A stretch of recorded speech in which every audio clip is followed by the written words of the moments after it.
আচ্ছা কোনছে আল্লাহ বড় না মানুষ বড়? ধরো গাদা, তুই কার হাতে কার জোড়া দেশ? কোড়ায় আল্লাহ আর কোড়ায় মানুষ। যেটা কবার কইছে ওইটা কন।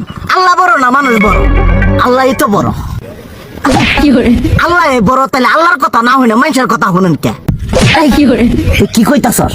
কি আর আল্লাহর কথা মানে না মানুষের কথা মানে? হ্যাঁ, কি আর মানুষের কথা শুনেন তাই না? আমনে যে ওই দিনকে ডায়াবেটিসের রোগ নিয়ে যে হাসপাতালে গেলেন, ডাক্তার আপনার কত কিছু খাবার না করলো, সব কিছু না খাই এখন চলতেছেন।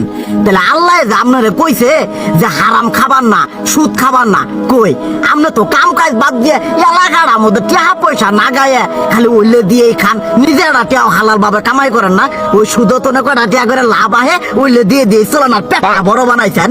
শুনেন একটা কথা কই, হারামের কোনোদিন আরাম নাই।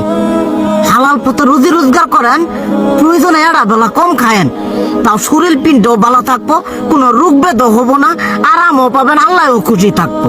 তুই আমার এইভাবে বুঝাবি আগে কইলি না কে?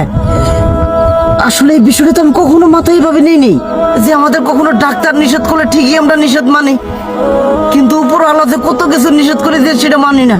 আর এই যে হারাম পথে টিয়া পয়সা কামাই করতেছেন, শরীরের মধ্যে দুনিয়া রোগ ব্যাত হয়েছে, দেখা যাইতেছে যা টিয়া হারাম পথে কামাই করতেছেন তার তো বেশি টিয়া মনে করেন জ্বলে যাইতেছে গা বেশি। আজকের পর থেকে আমি আর এই হারাম সুদ খামো না, আমি হালাল পথে চলবো, হালাল টাকা পয়সা ইনকাম করবো। এতে করে যদি একবেলা কমও খাইতে হয় তবুও খামো, তবু আমি আর এই হারাম পথে চলবো না। আচ্ছা ঠিক আছে।